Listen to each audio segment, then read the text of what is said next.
Hey, what's up?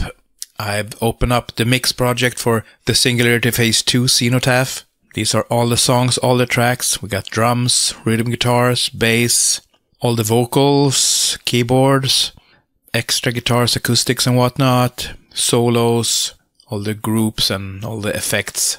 This is what it looks like, and today I wanna zoom in here on the title track Xenotaph and show you some of the stuff that's going on in the song and in the mix, because it's a very densely arranged album, and the mix is quite thick, so it's not always easy to make out exactly what you're hearing. So I'm quite excited to show you what's going on. So one feature of this particular song is that we got a crowd-sourced choir thing going for the chorus. I wrote the placeholder piece of music for people to sing the chorus thing on because I didn't want to give away the actual album track. So I had a placeholder piece of music that modulates through a bunch of keys, but the singing stays the same, and it's basically one word that's being sung on a pitch and then another word that is being growled or chanted. So Xenotaph, Unbound. And we got almost 250 people in the choir, and it's fans from all over the world. There's also ourselves in the band, a couple of ex-members or ex-live members, friends and family. So almost 250 people, and people sang the parts several times, up to like 50 times. So I cut them up, stacked them, as I could build a really big choir, and it's literally thousands of tracks. I don't think I've ever counted exactly, but like at least 4,000. So it's pretty crazy, and I'll show that to you later. I'm gonna solo it. Now, what I like to do when I work on recordings and when I mix is that I like to print stuff, consolidate stuff early on. For example, there's no need to have 4,000 choir tracks, obviously. So I did that in a bunch of sessions where I narrowed it down, bounced it down to smaller and smaller parts, and then I ended up getting just a stereo track with the choir. And I do the same with many other things that sometimes I even print it with the processing I use, the EQ, compressor, reverb, whatever I use. Yeah, so here's all the stuff we've got. So let's start with the drums. I processed the kick mic and added a sample. Guess it's like 50-50. Once I had like a basic EQ, compressor, gating and everything done and it lined up, I printed it, so I only have it on one track. And while I was mixing, I felt like it needed something more, so I added another kick sample. You can see that there's two tracks that says kick sample here, but this one I didn't end up using. I've added this, and this is not very loud.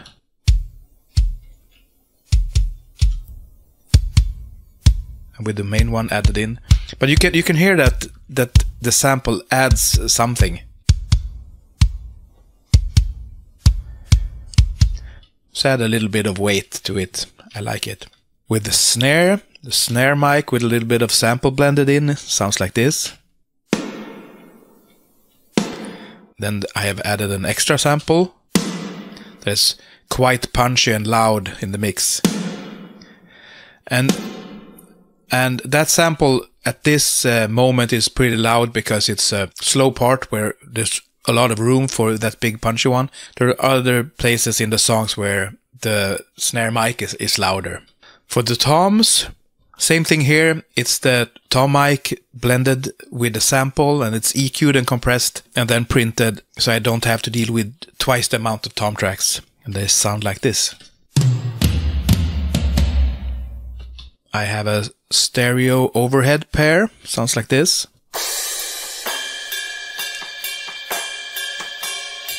And then there's a mono mic as well that is placed just above the kit, and it's a little bit, I have distorted it a little bit. I quite like the sound of it.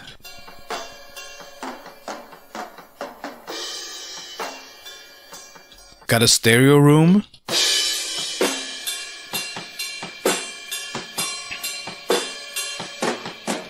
It's a little bit compressed, but not all that much. But then I have a mono room mic that is placed in sort of the adjacent hallway to the drum room. We use something like a Neumann U47, pretty expensive mic compared to the other mics I used, which were a lot cheaper.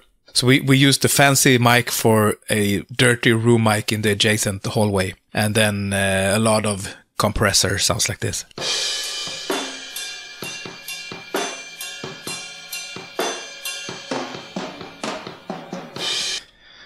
Then I have some room samples that I use to add some body to the drum shells.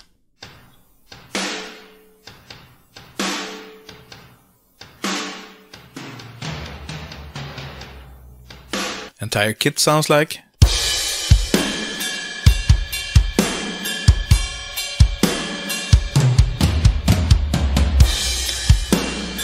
And a thing I did for reverb is let's go down to the effects. I have see here, I have 4 drum plates. It's the same plugin, it's the same plate. I use different times. I have half a second, 1.2, 2.2, 3.3 seconds. So I automate the sends to the plates. So for sections where there's a lot of pauses, like a slow tempo, and there's room for reverb, like this intro of the song, you can see here it automates to the 3.3 second, and then it goes back to the 2.2 seconds. For the snare hits, it gets longer.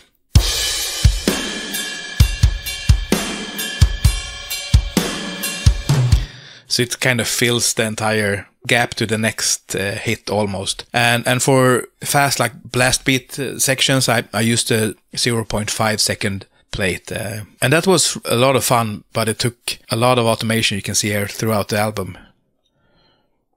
A lot of tedious work, but for a good cause. Okay, rhythm guitars.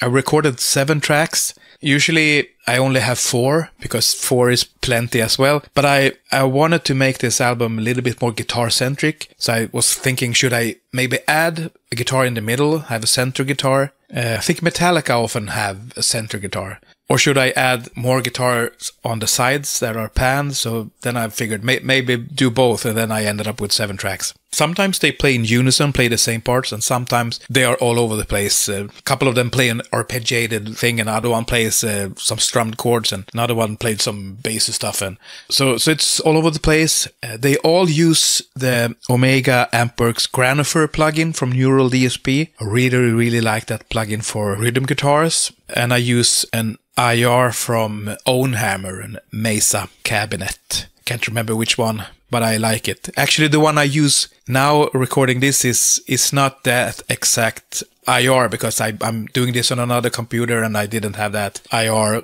in my library. So I had to pick another one. So it's not exactly the same tone as on the album. But anyway, so what I did is the guitar tone is printed here, but in front of the Granifer plugin, I used a few different pedals.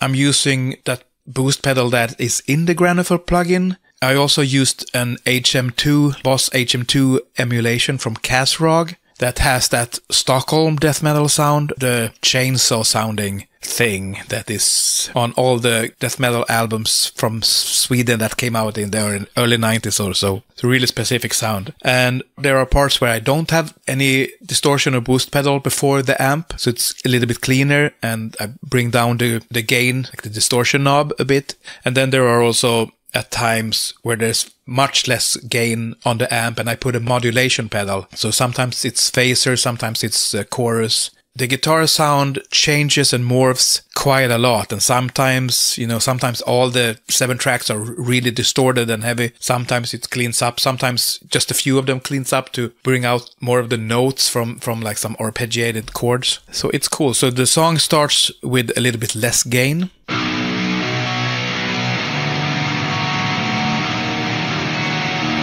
And later on it's gonna be more gainy as the heavy riffing enters.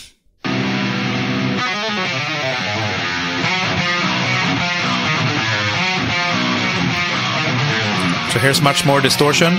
And now you're gonna hear that HM2 emulation kick in. I think it's the first 3 tracks that goes from that regular distorted rhythm tone to that chainsaw one. Yeah. That's quite a specific sound. But the other 4s use that more regular tone.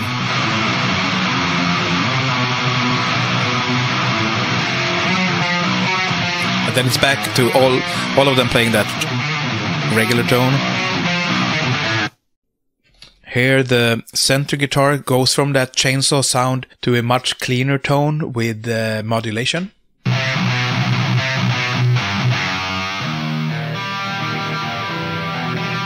So you heard how it went from that super broken up crazy tone to this kind of nice guitar tone. And then back.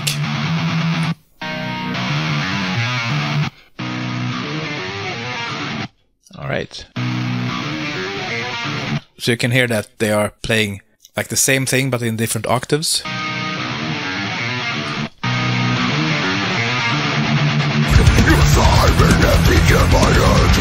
Let's check out the bass. As you can see, I have 3 tracks here, but the first of them is muted, so I think that's like an early iteration of the bass tone. I have 1 track that says bass sub, and I think that was an idea I had, that I was gonna split the bass, because that's a common mixing technique. I have 1 track for the sub frequencies and 1 for more like the string and the distortion. But I think that I rolled back things, and then I ended up with this track, the bass that says bass sub. That is the main bass sound. So listen to that.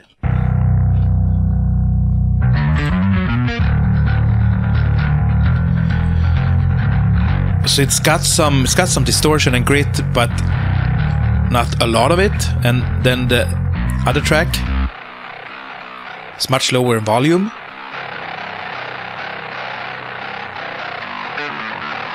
But it's got more distortion, and there's also like a very, very subtle like stereo chorus thing on it. And when I play you both of them,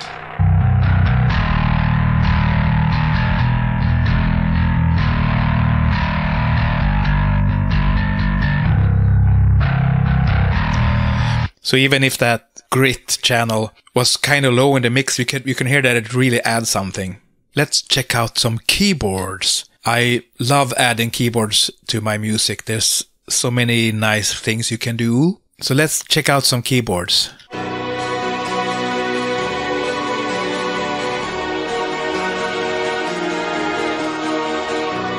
While I was mixing this, I wanted to bring out one of the lines in the choir part, so I just recorded myself singing what I needed. So check that out.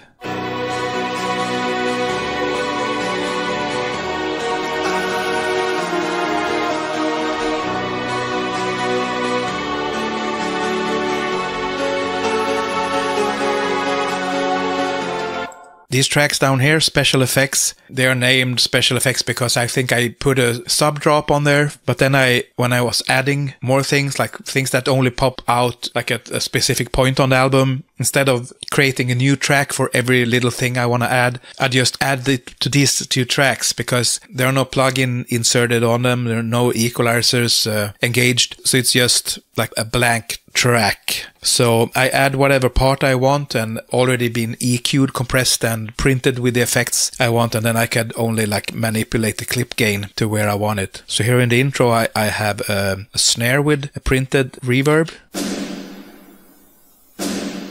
Yeah, to make the snare hits bigger.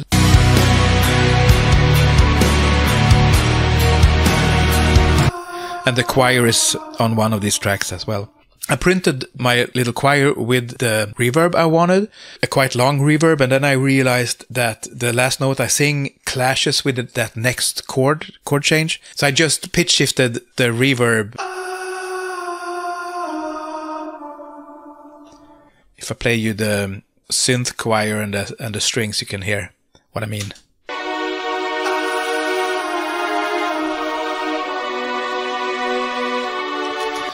Sometimes I can be really picky with details like that. We got all these guitars, acoustic guitar.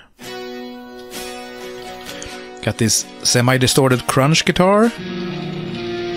The cleans.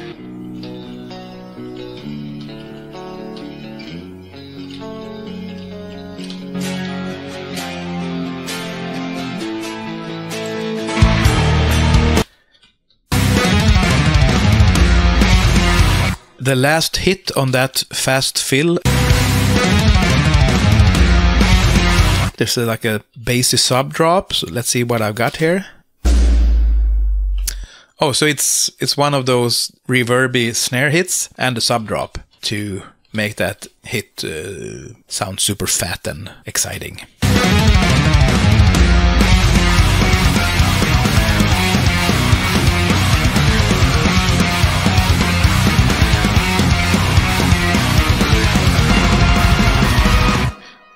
after this part comes in. I think I have a sub drop here again. Yeah, some of those are super subtle, but it creates like some excitement when you can feel the earth rumble. And here I also recorded an extra like choir thing.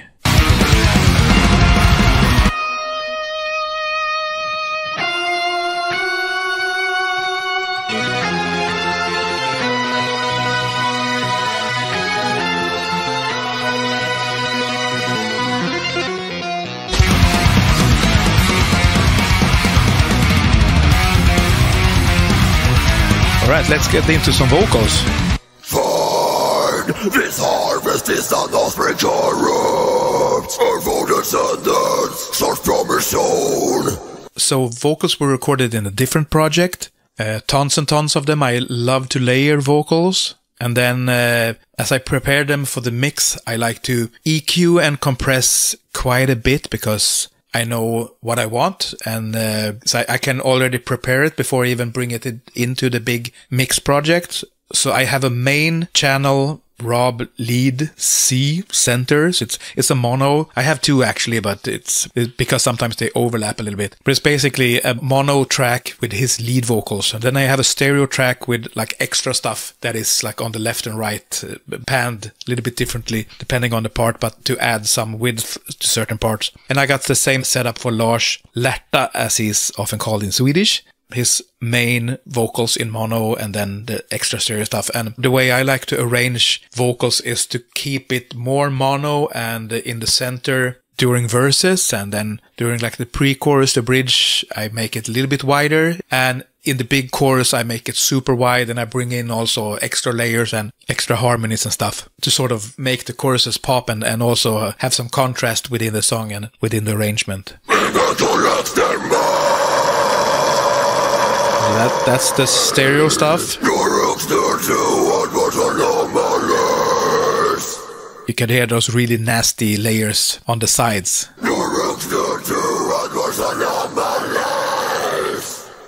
Man, he's got such a wicked voice. Alright, so here's the chorus.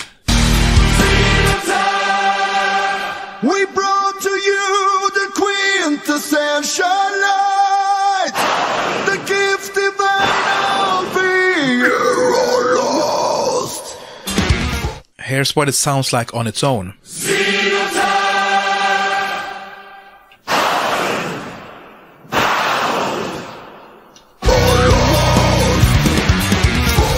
So also this little line in the strings that I wanted to embellish. Ooh. So I naturally recorded a choir again.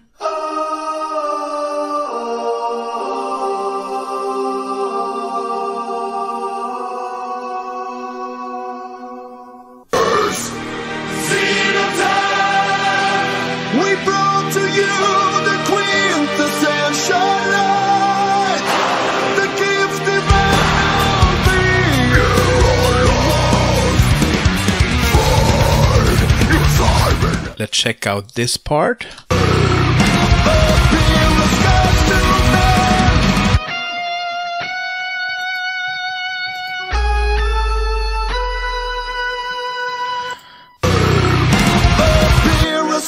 To man, the transcendental kind, a fable catalyst. Wonder what this guy is doing. Appear as gods to men, the transcendental kind, a fable catalyst, breaching space and time. Some high-pitched stuff.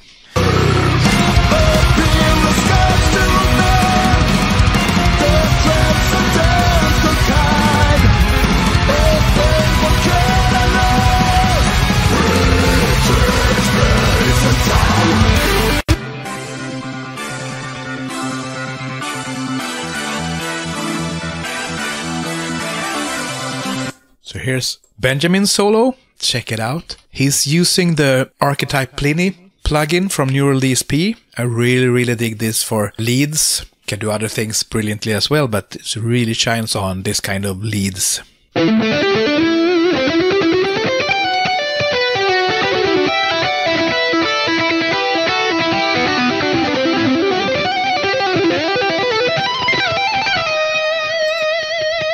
Just beautiful playing.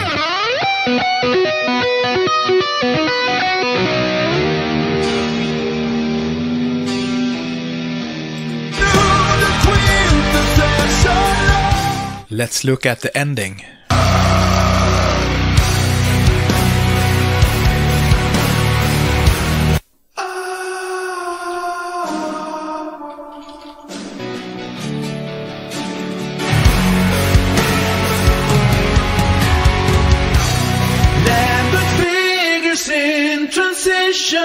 Vocal throw here, little delay. Beings worshipped and adored, reclaim the throne possessed for eons, restrain the vast progressions of our sport. Here comes my solo. And yeah, let's take a look at my lead tone. What I do is I run my guitar through a Boss SY1 pedal, a synthesizer pedal. It splits the signal so you have a synthesizer version of your performance, and I pick a quite synthy preset, and then it also outputs the clean DI guitar track, like what's just coming out from the guitar. And I run both of these tracks each through an instance of the archetype Pliny with similar settings because I want to have the same basic tone, same basic EQ thing. It's just that one of them is fed with the guitar and one is fed with a synth sound. But it's the same performance. All the nuances and inflections, the vibratos and everything in your playing it's the same. So it sounds like one instrument. It just gives it some artificial shine or something, and I really like it. Here's what the synth thing sounds like on its own. So it's quite obviously not a guitar. I mean, it's played on a guitar, but... And the guitar sounds like a guitar. And when you add the synth, gonna bring it out and back again.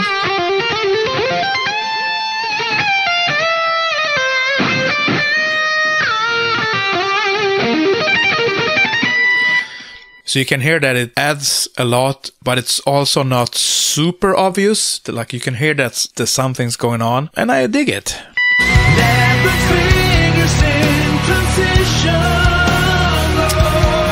Yeah, and I suppose that is the song.